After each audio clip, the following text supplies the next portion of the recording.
The secret to increasing church tithing is two things: more engagement and low friction to donate. In this video, I'll explain what that means and how to do it so your parish can stop focusing on the finances and focus 100% on the ministry. If you don't know who I am, my name is Joe Jarrell. I built a fitness company for Catholic men and scaled it to 7 figures in 30 months using just social media. I'm also a Catholic influencer who's been fortunate enough to connect with Father Mike, Michael Knowles. I've been on Lila Rose's podcast, and I speak at Catholic events around the country like Chesterton Galas or Newman Centers. All right, let's get into 3 ways to increase church tithing. Number 1, card readers on collection baskets. So about a year ago, my own parish was thinking about how to increase donations. I wanted to help, so I started thinking about it. And I couldn't really find a solution, but I knew I wanted to help the parish because if they didn't figure it out, they'd have to slash project. Then one day, I went to visit my friend at St. Patrick's Seminary, and I ran into one of the fellow seminarians in the library. My friend introduced me to him, and I found out he was also helping my parish with marketing. I said, no kidding, that's crazy, me too. What are you thinking to help them? He told me he ran a successful makeup company before entering seminary, and the thing that they were missing was an easy way for people to donate electronically when they were at Mass. And I thought, that's a great idea. Like, you have all these people at Mass who don't carry cash. It'd be so nice if they could just swipe their card and donate. And sure enough, a month later, my parish started using TipTap, which is basically a service that lets you connect a card reader to a collection basket and get donations. This ended up being great. Not only did the parish get more money, the parishioners, myself included, were happier because then we didn't have to remember now to stop at the bank and grab cash. It was super convenient for us to donate. So overall, the plan is to connect a card reader to the collection basket and have a set amount that when people tap, it goes through. To do this efficiently, it's 3 easy steps. Step 1, find a card reader company that you like. We personally use TipTap. Step 2, mount it to a collection basket. They will send you in the mail the card readers and they just clip directly to the collection basket. And then step 3, really easy, just perform the offertory as usual. Now you might think this is kind of a trendy thing to do, but it's really not. At least 3 other dioceses have already implemented something like this, including the Archdiocese of Toronto, the Diocese of Calgary, and the Diocese of Denver. So you should too. Okay, tip number 2, post on social media. When I was in RCIA, first becoming Catholic, my RCIA director told me to start by watching the Catholicism series on wordonfire.com. And it was my first experience with Word on Fire Ministries. Then not long after that, I started seeing Bishop Barron all over my social media feed. It was on YouTube, it was on Instagram, and his content was really helpful. It helped with theology and apologetics and just learning more about the Catholic faith. And then one day I saw an ad for the Word on Fire Bible, leather bound for the low price of $80. And I thought, you know what? These guys have helped me so much. The least I can do is buy this book. And so I bought it. And that's when I had this big epiphany. I don't mind donating to organizations when they've helped me so much previously with no strings attached. In fact, I almost felt obliged to buy the book. And that is what social media allows you to do. It allows you to give tons of helpful tips for your parishioners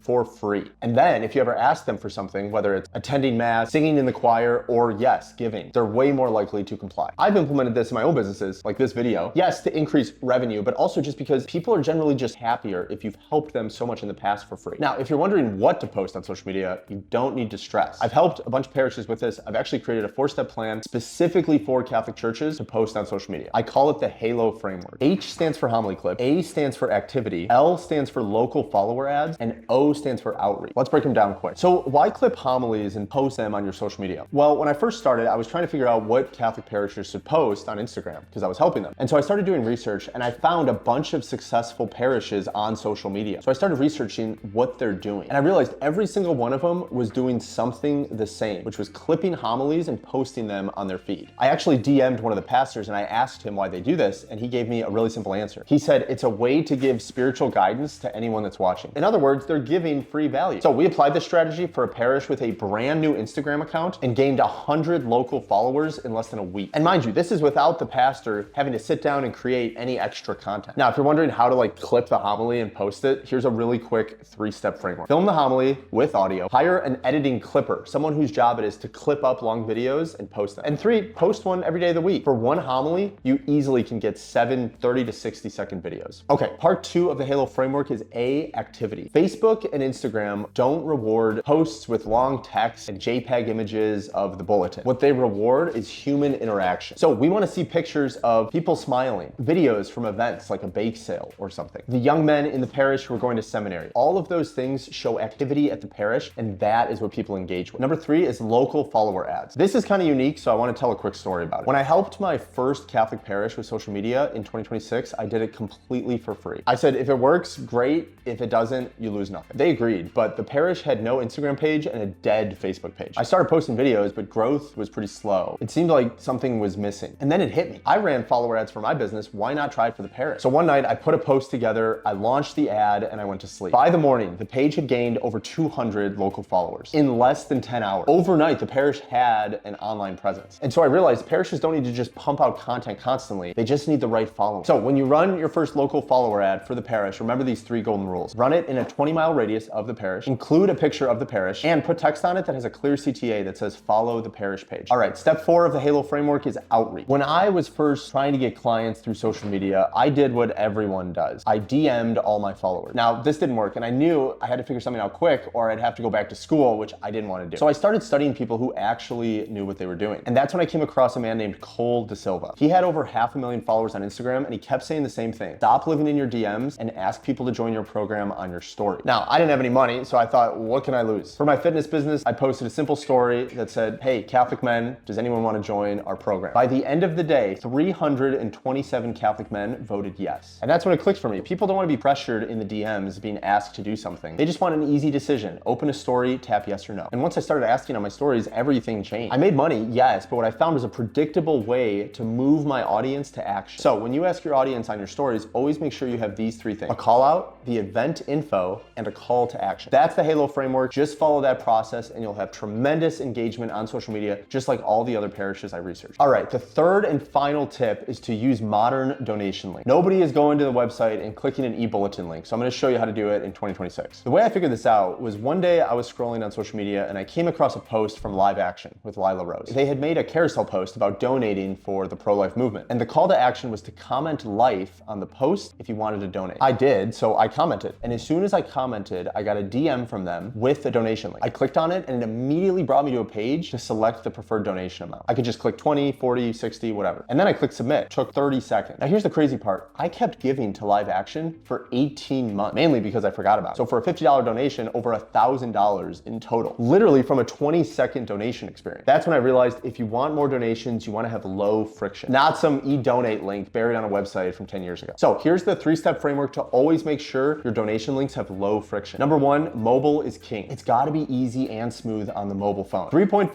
hours a day people are spending on this thing, so make it smooth. Number 2 is to put the link where they're at. Don't put the link on the website if nobody goes to the website. If everyone's on Instagram, which they are, put the link on Instagram. And number 3, use DonorBox or a similar software. These donation softwares are already made to be low friction. It has things like Apple Pay or auto-filling information, so it's quicker for the user. So to recap, tip number 1, put a card reader on the collection basket. Number 2, post on social media. And number 3, use modern donation links. Look, the culture is changing. The way people spend money is changing. And here's the truth. If your parish doesn't really keep up with the times, you're not really being traditional with your financial systems. You're kind of being negligent. I mean, you have a responsibility to receive giving for the parish. That means making it easy to give and showing where the money goes. In my opinion, if you implement these 3 tips, you won't just see your budget increase. You're going to see your community engagement skyrocket, and people are actually going to be happier to give. Because let's face it, it's way easier for them to give, and they appreciate that. Now, I help Catholic parishes implement social media systems, and so if this all sounds great, but you don't want to do it yourself, you can go to chapellaunch.com, book a free consultation with me, and I'll see if I can help your parish. Either way, I hope this is valuable, and I hope this brings you much more in giving for your parish so you can do more for the ministry. Thank you so much. God bless.